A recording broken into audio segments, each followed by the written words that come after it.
Hello दोस्तों, my name is Ashish Rathore. I am back with another video. दोस्तों एक बार फिर से आपका स्वागत है मेरे चैनल पर। अगर आपने मेरे चैनल अभी तक सब्सक्राइब नहीं किया है और बेल आइकन पर प्रेस नहीं किया है तो आज कर दीजिएगा दोस्तों। तो आज की वीडियो बहुत ही इंटरेस्टिंग होने वाली, बने रहेगा वीडियो में। दोस्तों इंडियन रेलवेज के खाते में एक और कीर्तिमान इस वक्त शामिल हो गया है। 10 जून को ये काम उन्होंने किया है। वेस्टर्न रेलवे में काम हुआ है, तो इसके बारे में आज बातचीत करने वाला हूँ। थोड़ा टेक्निकल भी इसमें आएगा और आपको बहुत ज़्यादा अच्छा लगेगा सुनने में। चलिए बात करते हैं इसके बारे में। दोस्तों आपने इंडियन रेलवेज में कुछ महीनों में आपने देखा होगा कि कुछ लोकोमोटिव के पेंटोग्राफ कुछ ज़्यादा ही हाई राइज है, मतलब कि कुछ ज़्यादा ही ऊंचाई पर हैं और वहाँ पर जो इलेक्ट्रिफिकेशन हो रखा है वो भी कुछ ज़्यादा ऊंचाई पर है। ये जो सेक्शंस है इंडिया में अब बढ़ते ही जाएंगे और कुछ सेक्शन जो हैं वो अभी ऑपरेशनल होने भी लगे हैं।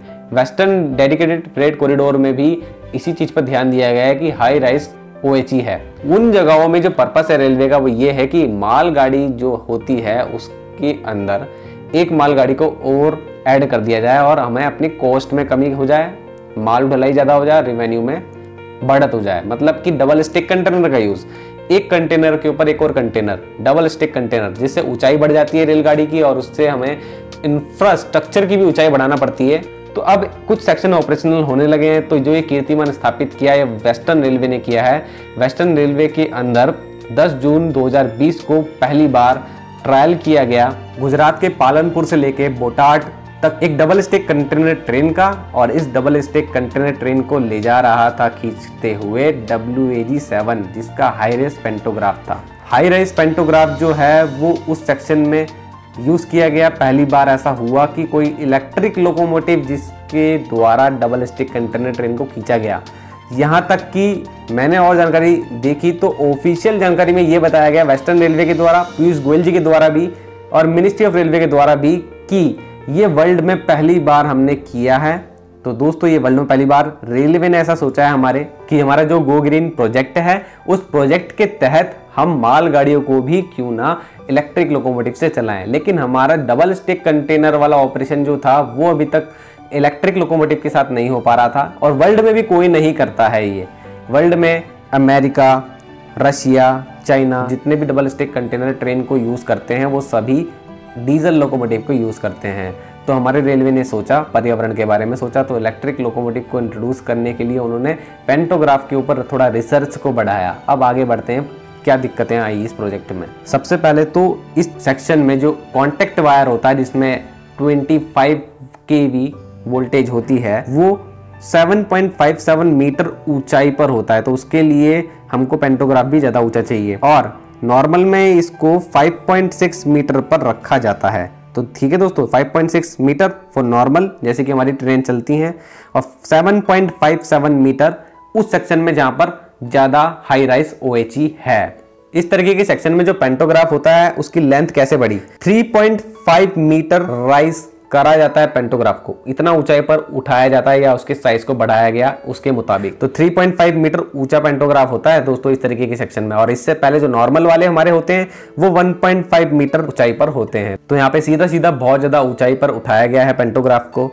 अब दिक्कतें क्या आई, एक टेक्निकल ग्लिच था इस तरीके की पेंटोग्राफ में। प्रॉब्लम थी 60 kmph से ऊपर जाने पर पेंटोग्राफ स्पार्क कर रहा था, बहुत ज़्यादा स्पार्किंग होती थी, मतलब कि पोजीशन चेंज होती थी और हमारा पोजीशन चेंज होने की वजह से स्पार्क होता था और जो हमारी कॉन्टिन्यूटी थी करंट कलेक्शन की वो टूट जाती थी, जिससे कि लोकोमोटिव की एफिशिएंसी पर फर्क पड़ सकता था, लोकोमोटिव के अंदर फॉल्ट आ सकते थे, यहाँ तक कि आग भी लग सकती थी दोस्तों। तो बहुत ही क्रिटिकल चीज़ थी ये, बहुत टाइम से रेलवे ट्राई कर रहा था। इस चीज को दूर करने के लिए वेस्टर्न रेलवे की technical team, electric loco maintenance team और ट्रैक्शन डिस्ट्रीब्यूशन डिपार्टमेंट जो विद्युत विभाग के लोग थे उन सब ने मिल करके बहुत सारी रिसर्च की, इन्वेस्टिगेशन किया, प्रॉब्लम की जड़ तक गए, डीपली गए कि करंट कलेक्शन के वक्त में आखिर क्या प्रॉब्लम आ रही है, इसमें एयर का क्या रोल है, क्योंकि एयरोडायनेमिक्स का ही सबसे बड़ा रोल है यहाँ पे।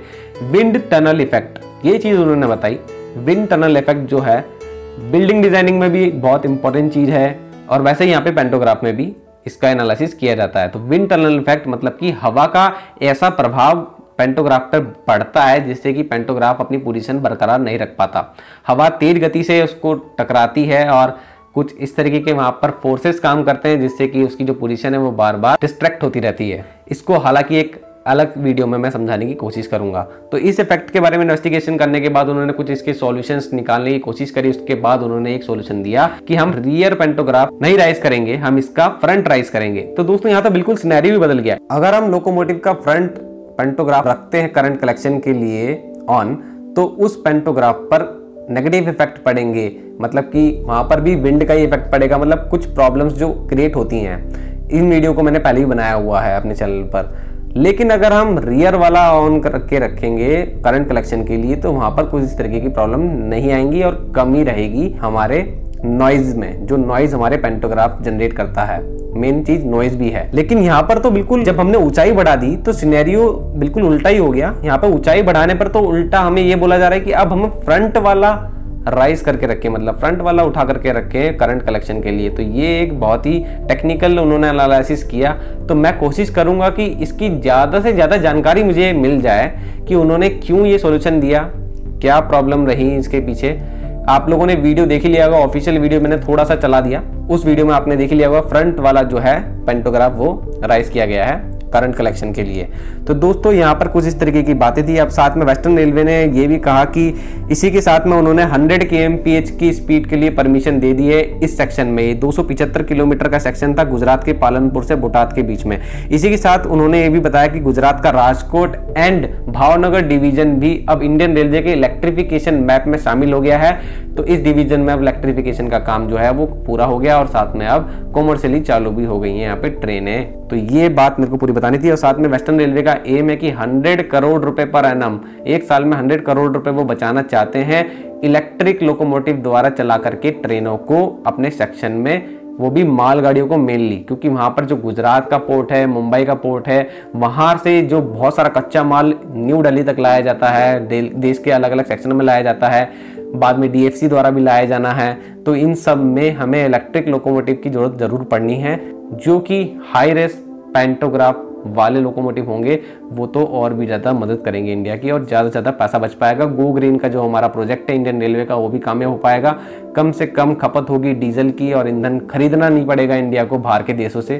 तो ओवरऑल इंडिया का हर चीज़ में फ़ायदा ही होना है। तो अच्छा लगता है कि हमारे इंजीनियर सोचते हैं कि उन लोगों को कुछ नया करना है और पिछली बार से कुछ ज़्यादा नया करना है। तो कंपैरिजन करके चलना चाहिए कि पिछला हमने कितना किया था, अब हमने कितना किया है। तो दोस्तों आप लोगों को कैसा लगा ये एक्सपेरिमेंट, और आप लोग अपना भी इन्फॉर्मेशन दे सकते हैं अगर आप वहाँ रहते हैं। ज़्यादा से ज़्यादा इन्फॉर्मेटिव बनाए मेरे वीडियो को कमेंट करके। आज की वीडियो के लिए इतना ही दोस्तों, God bless you, bye bye. जो नई नई वीडियो के मैंने आपको वादे किए हैं कि मैं बनाऊंगा, उन टेक्निकल चीज़ों के बारे में मैं समझाऊंगा, तो वो जल्दी आने वाली हैं। वंदे मातरम, भारत माता की जय।